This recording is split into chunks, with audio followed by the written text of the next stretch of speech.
Okay, do you want to be a cleric that can hit things hard when they don't run away? Apply weakness, apply shield to yourself, heal yourself out of combat, even have the ability to summon some creatures, and of course, throw around some magic, like that. And even if you need to, apply a shield to yourself once per day to heal up. Then do I have the cleric build for you that will also, of course, let you heal up outside of combat. So let's jump in with the character creator. Okay, when it comes to a race, I'm going to say what I always say and pick what you want to play as. You are playing as this character for 50 to 100 hours, so be someone you want to be.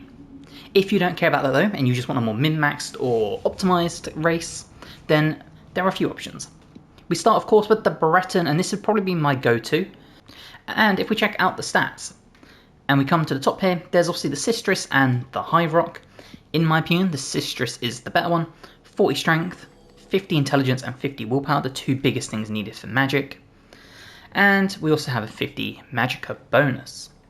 We come to our skills, you'll see blade and block are, and block to be honest are all sitting at +5s, heavy armor at +10. But when we come to our magics, this is where the Breton excels. It is by far the best magic user in the game. Apart from destruction, which is your damage dealer, everything is either a +10 or a +15.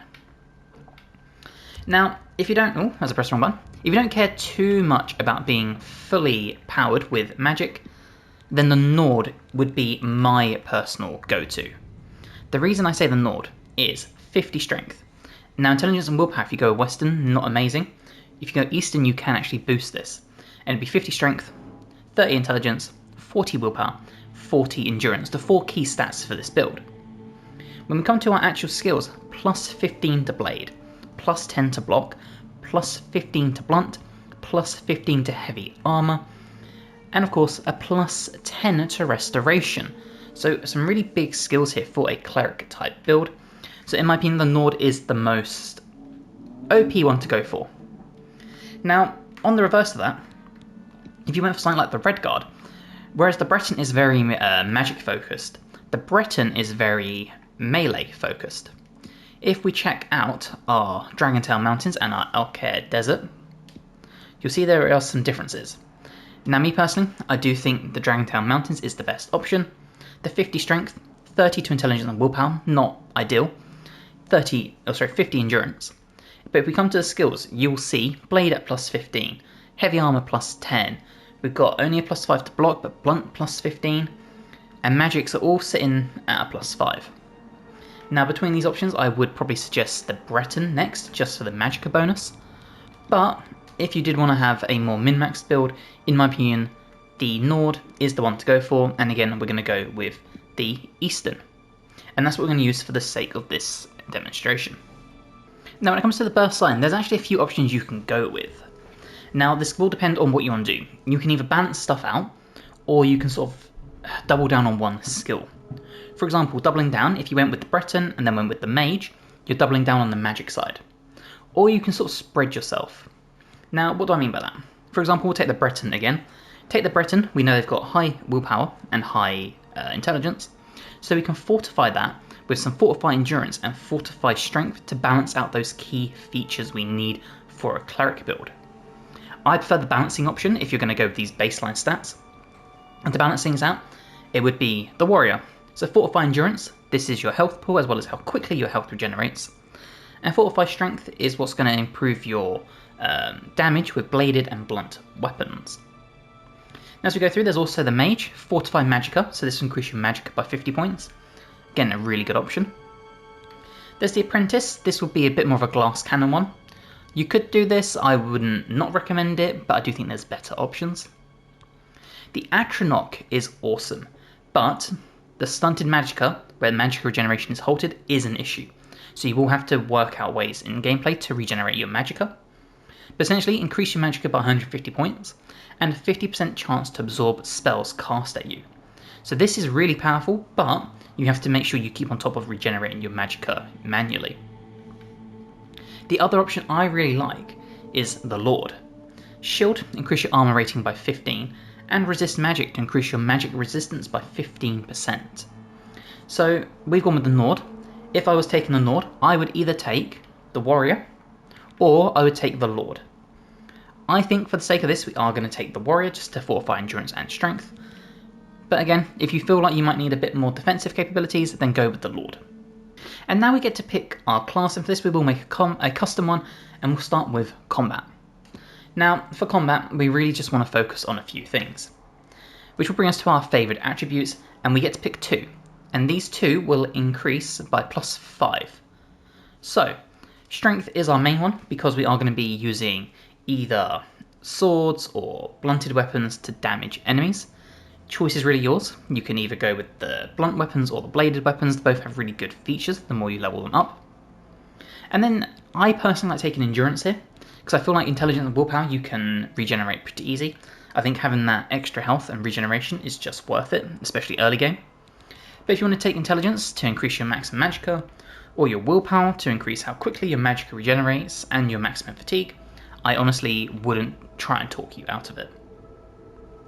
Now that brings us to our skills, and obviously when it comes to a cleric, the first thing we are going to take is in the magic school, and we're going to take Restoration. Restore, fortify and absorb attributes, cure diseases, improve resistances, and of course your healing spells, because what says cleric more than healing magic? Now the other school we are going to focus on taking is Conjuration. Now we can summon things like skeletons and whatnot, but the main thing is turn the undead. Very cleric-like ability. And obviously having summons is really fun in this game. Maybe you want to be an uber good guy that doesn't use summons, and that's okay. You can use your Conjuration to summon weapons, but turn the undead, huge cleric feature. Now from there we're going to come over to our combat skill, and we're going to take Blade, Block, Heavy Armor, and where is it? Blunt, as I'm looking at the wrong thing. Blade and Blunt, your 2 weapon types. This will allow you to change different ones, and I do think leveling both up is worth it, because like I said, they both give you 2 really nice big features. Block, because we want to be able to block incoming damage, and Heavy Armor, because what cleric wears light armor? That brings us to our next, last, final skill, and for me personally, one skill I do think is worth taking. We want to be able to level up quickly, we want that +20 bonus, is Destruction. We want to be able to throw out some magic abilities. You could take something like Mysticism to be able to bind souls to your weapons to continue with the enchantments and stuff, but I think being able to throw out some fire, some lightning, some ice is just 100% worth it. So to start off, we're going to go over everything and into combat as our specialisation. For our favourite attributes, we're going strength and endurance, and then for our major skills we're taking Blade, Block, Blunt, Conjuration, Destruction, Heavy Armor and Restoration. All 7 of those will increase much quicker throughout the game, and we gain +20 levels as a starting bonus.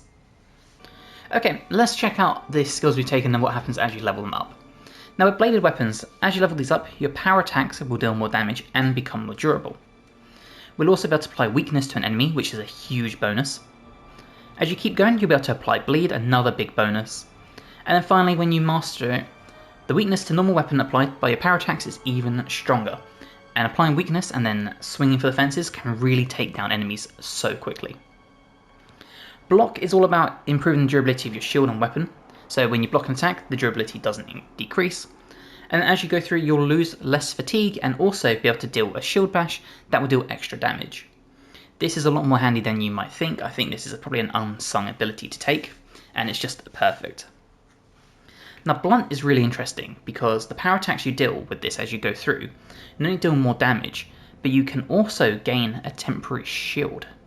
And this shield is awesome, and then you can also apply the chance to silence opponents, really useful on spellcasters. And as you master this, the shield granted by your power attacks is even stronger. What makes this really, really cool is that when you get this mastered and you apply a shield to yourself, combined with heavy armor, where heavy armor degrades slower, doesn't encumber you, and obviously has a higher level protection, you can really tank the battlefield a lot better than you might think. And then of course there's our magic, and the more you level this up, the higher level spells you'll be able to cast with it. So I really hope you've enjoyed this cleric build for Oblivion Remastered. If you have, let me know in the comments below as we swing our mace. If you're ready, please like the video and let me know your change about the build, any other skills, specialisation, items you'd recommend, all that fun stuff. If you do want a quick weapon set to go over, there is a DLC weapon set you can get doing the Priory of the Nine DLC.